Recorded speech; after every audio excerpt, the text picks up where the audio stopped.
नमस्कार दोस्तों, स्वागत है आपका आपके YouTube channel Ram drive academy. आपको पता है कि हमें ड्राइवर की सीरीज शुरू रखी है, जिसमें हमारी टोटल 21 क्लासेस हो चुकी है। आज की क्लास हमारी क्लास नंबर 22 है, जिसमें हम करेंगे आज के 50 क्वेश्चन, जो कि रहने वाले हैं 1051 से 1100 तक। तो 51 से लेके 100 तक हम इसको माने चलेंगे, ये बड़े डिजिट हम नहीं लेंगे। तो आज की वीडियो शुरू करते हैं। क्वेश्चन नंबर 51 है हमारा, वाहन रख रखाव का प्राथमिक लक्ष्य क्या होता है। तो वाहन में जो व्हीकल मेंटेनेंस जो हमारा होता है, उसमें सुरक्षा और दीर्घायु सुनिश्चित करता है। प्रश्न नंबर 52 है, भारी वाहनों में इंजन ऑयल कितनी बार बदलना चाहिए। तो वो हमेशा 10,000 से लेके 15,000 किलोमीटर पर ये इसको चेंज करना चाहिए इंजन ऑयल को। प्रश्न नंबर 53 है, नियमित रूप से टायर रोटेशन की निगरानी क्यों महत्वपूर्ण है। तो असमान घिसाव को रोकता है और इंजन की दक्षता में सुधार करता है, और टायर की जो उम्र है उसको बढ़ाता है, उसको लंबा करता है। प्रश्न नंबर 54 है, रख रखाव के दौरान ब्रेकिंग सिस्टम में क्या जांच की जानी चाहिए। तो ब्रेक पैड, द्रव और रोटर, ये हमें ब्रेकिंग सिस्टम में की जांच में शामिल करना चाहिए। ब्रेक पैड, द्रव मतलब जो हमारा फ्लूइड होता है उसको जांच करनी चाहिए कि कितना क्या है। उसके बाद में रोटर को। प्रश्न नंबर 55 है, भारी वाहनों में शीतलक को कितनी बार बदलना चाहिए। तो शीतलक जो हमारे कूलेंट बोलते हैं, जैसे कूलेंट जो हमारे कूलिंग सिस्टम में मदद करता है, तो उसको हर 50,000 किलोमीटर पर बदलना चाहिए। और बाकी वो मेन्यू के आधार पर वो अलग अलग अपना हिसाब होता है। बाकी हर 50,000 किलोमीटर पर हमें कूलेंट को बदल देना चाहिए। प्रश्न नंबर 56 है, ट्रांसमिशन फ्लूइड बदलने के लिए अनुशंसित अंतराल क्या होता है। तो वो हर 40,000 से 60,000 किलोमीटर पर हमें ये चेंज करना चाहिए। प्रश्न नंबर 57 है, उचित पहिया संरक्षण क्यों आवश्यक है। तो असमान टायर घिसाव को रोकता है और हैंडलिंग में ये सुधार करता है।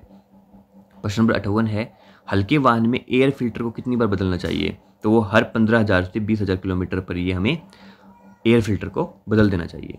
प्रश्न नंबर 59 है, सस्पेंशन सिस्टम की जांच करने का मुख्य कारण क्या है। तो आरामदायक सवारी और स्थिरता सुनिश्चित करता है, क्योंकि सस्पेंशन सिस्टम हमारे झटकों को कम करता है। प्रश्न नंबर 60 है, ईंधन फिल्टर को समय समय पर क्यों बदलना चाहिए। क्योंकि इसलिए बदलना चाहिए क्योंकि अगर उसमें कोई कुछ फिल्टर में कुछ फंस गया तो हमारी अशुद्धियाँ नहीं जाएगी, और जिससे हमारा दक्षता कम हो जाएगी, प्रदर्शन कम हो जाएगा, इंजन में जाम होने से बचाता है। प्रश्न नंबर 61 है, बैटरी टर्मिनलों को कितनी बार साफ किया जाना चाहिए। तो हर 3 से 6 महीने में इनको साफ कर देना चाहिए। प्रश्न नंबर 62 है, भारी वाहन में आमतौर पर किस तेल का उपयोग किया जाता है। तो वो होता है हमारा SAE 15W40, SAE 15W40, या फिर निर्माता द्वारा निर्दिष्ट ग्रेड। आपका आज का होमवर्क रहेगा कि जो SAE है उसकी फुल फॉर्म क्या होती है। ये बहुत ही इंपॉर्टेंट क्वेश्चन है, बहुत ही इंपॉर्टेंट क्वेश्चन है। तो आपको इसकी फुल फॉर्म आपको कमेंट बॉक्स में बतानी है कि SAE की फुल फॉर्म क्या होती है। प्रश्न नंबर 63 है, बेल्ट और होज का नियमित रूप से निरीक्षण क्यों किया जाना चाहिए। क्योंकि ये घिसाव या रिसाव के कारण होने वाली टूट फूट को रोकता है। प्रश्न नंबर 64 है, चेसिस घटकों को ग्रीस लगाने का उद्देश्य क्या होता है। जो हमारी ग्रीस होती है वो घर्षण को कम करती है और रिसाव को रोकने में मदद करती है। प्रश्न नंबर 65 है, भारी वाहनों के एक्सेल का निरीक्षण कितनी बार किया जाना चाहिए। तो हर 50,000 किलोमीटर पर ये इसका एक्सेल का निरीक्षण जांच कर लेनी चाहिए। प्रश्न नंबर 66 है, निकास उत्सर्जन जिसे हम एग्जॉस्ट सिस्टम बोलते हैं, उसकी जांच करना क्यों महत्वपूर्ण है। तो प्रदूषण मापदंडों का अनुपालन सुनिश्चित करता है। प्रश्न नंबर 67 है, घिसे हुए शॉक एब्जॉर्बर वाहन की हैंडलिंग को कैसे प्रभावित करते हैं। तो स्थिरता को कम करते हैं और रुकने की दूरी को बढ़ाते हैं। प्रश्न नंबर 68 है, इंजन माउंट का क्या कार्य होता है। तो वो इंजन माउंट, कहीं पे भी आपको इंजन माउंट आ जाए तो वो कंपन को कम करता है और इंजन को अपनी जगह पर ही रखता है, मतलब जिससे हमारा इंजन हिलता नहीं है। प्रश्न नंबर 69 है, पावर स्टीयरिंग फ्लूइड को कितनी बार जांच की जानी चाहिए। तो हर 1 महीने में इसकी जांच करनी चाहिए और प्रत्येक सर्विस में ये जांच की जानी चाहिए। प्रश्न नंबर 70 है, भारी वाहनों में क्लच सिस्टम के लिए किस तरह के रखरखाव की आवश्यकता होती है। तो वो क्लच फ्लूइड की और केबल टेंशन की और घिसाव की जांच करना होती है। दोस्तों मैं एक इंपॉर्टेंट आपको चीज़ और बता देता हूँ, अगर आपने हमारी थ्योरी क्लासेस नहीं देखी है तो वो ज़रूर देख ले, क्योंकि थ्योरी के बिना आपको कुछ समझ में नहीं आएगा।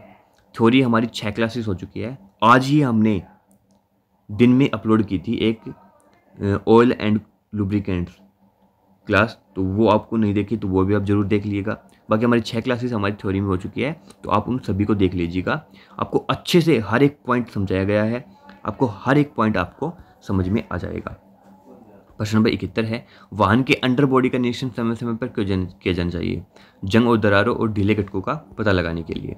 प्रश्न नंबर 72 है, हल्के वाहनों के टायरों को कितनी बार बदलना चाहिए? तो हर 8,000 से 10,000 किलोमीटर पर ये बदलना चाहिए। प्रश्न नंबर 73 है, भारी वाहनों के यू जॉइंट, जिसे हम यूनिवर्सल जॉइंट बोलते हैं, यू जॉइंट को, उसके किस प्रकार की ग्रीस का उपयोग किया जाता है? तो वो हमारी लिथियम आधारित ग्रीस होती है, लिथियम का इसमें प्रयोग होता है। प्रश्न नंबर 74, हाइड्रोलिक ब्रेक लाइनों की जांच करना क्यों महत्वपूर्ण है? तो एक तो लीक को रोकता है, लीकेज को, और एक हमारी प्रभावी ब्रेकिंग सिस्टम को सुनिश्चित करता है। प्रश्न नंबर 75 है, गलत टायर प्रेशर ईंधन की खपत को कैसे प्रभावित करता है? तो वो रोलिंग प्रतिरोध और ईंधन उपयोग को बढ़ाने का कार्य करता है। प्रश्न नंबर 76 है, इंजन कूलेंट बदलने की अनुशंसित आवृत्ति क्या होती है? तो वो हर 2 साल में या सर्विस मैनुअल के अनुसार। बाकी 2 साल बहुत ज़्यादा हो जाते हैं, हर साल आप मान के चल सकते हो कूलेंट को बदलना चाहिए। बाकी सिक्की किलोमीटर में भी अभी हमें ऊपर पड़ा था, जो 50,000 किलोमीटर था के ऊपर ये बदल देना चाहिए, और हर सर्विस के ऊपर इसकी जांच कर देनी चाहिए। प्रश्न नंबर 77 है, अल्टरनेटर बेल्ट का निरीक्षण कितनी बार किया जाना चाहिए? तो हर 20,000 किलोमीटर पर ये इसकी जांच हो जानी चाहिए। प्रश्न नंबर 78 है, कौन सा घटक ईंधन प्रणाली में गंदगी के प्रवेश को रोकता है? तो वो हमारा ईंधन फिल्टर होता है। प्रश्न नंबर 79 है, इंजन के अधिक गर्म होने से कैसे बचा सकता है? तो उचित शीतलक स्तर, मतलब कूलेंट जो हमारे होता है वो एक लिमिट में, मतलब जो वो अच्छे लेवल में होना चाहिए हमारा जो कूलेंट है, और एक रेडिएटर की रख रखाव के लिए ये जरूरी जांच कर देनी चाहिए, जिससे हमारा अगर इंजन हमारा गर्म न हो। प्रश्न नंबर 80 है, भारी वाहन में डिफरेंशियल का क्या कार्य होता है? तो वो सुचारू मोड के लिए पहियों के बीच शक्ति वितरित करता है। प्रश्न नंबर 81 है, आवधिक वाहन विद्युत निरीक्षण में क्या जांच की जानी चाहिए? तो उसमें हमारी बैटरी की, वायरिंग की, और अल्टरनेटर की और लाइट की इसमें जांच की जानी चाहिए। प्रश्न नंबर 82 है, हल्के वाहनों के पहियों का संतुलित कितनी बार किया जाना चाहिए? तो 10,000 से 15,000 किलोमीटर पर ये कर लेना चाहिए। प्रश्न नंबर 83 है, पार्किंग ब्रेक का नियमित परीक्षण क्यों किया जाना चाहिए? तो वो उचित पकड़ शक्ति सुनिश्चित करता है। इसके बाद में है प्रश्न नंबर 84 है, भारी वाहन में टर्बोचार्जर का क्या कार्य है? तो वो वाहन के आउटपुट और दक्षता को बढ़ाता है। प्रश्न नंबर 85 है, स्टीयरिंग द्रव को समय समय पर क्यों बदलना चाहिए? तो स्टीयरिंग की दक्षता को की कमी को रोकने के लिए। प्रश्न नंबर 86 है, एयर कंप्रेसर भारी वाहन को कैसे लाभ पहुंचाता है? तो वो ब्रेक लगाने में और अन्य वायवीय प्रणालियों के लिए हवा की आपूर्ति करता है। प्रश्न नंबर 87 है, गियर बॉक्स के लिए किस तरह के रखरखाव की आवश्यकता होती है? तो तेल के स्तर को, सीलिंग को, ताकि कोई लीकेज वगैरह तो नहीं है, और गियर शिफ्टिंग की सुगमता को जांच करता है। प्रश्न नंबर 88 है, टॉर्क रिंच कैलिब्रेशन क्यों महत्वपूर्ण है? तो वो बोल्ट की सही कसावट सुनिश्चित करता है।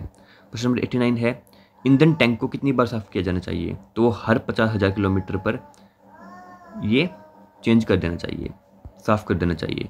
प्रश्न नंबर 90 है, सर्विसिंग के दौरान कूलिंग फैन में क्या जांच की जानी चाहिए? तो उचित संचालन और बेल्ट टेंशन की जांच की जानी चाहिए। प्रश्न नंबर 91 है, टाइमिंग बेल्ट की नियमित जांच क्यों आवश्यक है? तो टाइमिंग विफलता के कारण इंजन को होने वाले नुकसान को रोकने के लिए।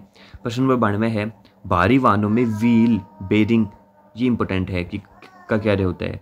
तो व्हील बेरिंग हमारा पहियों की घूमने में सहायक करता है तथा घर्षण को कम करता है, फ्रिक्शन को कम करता है।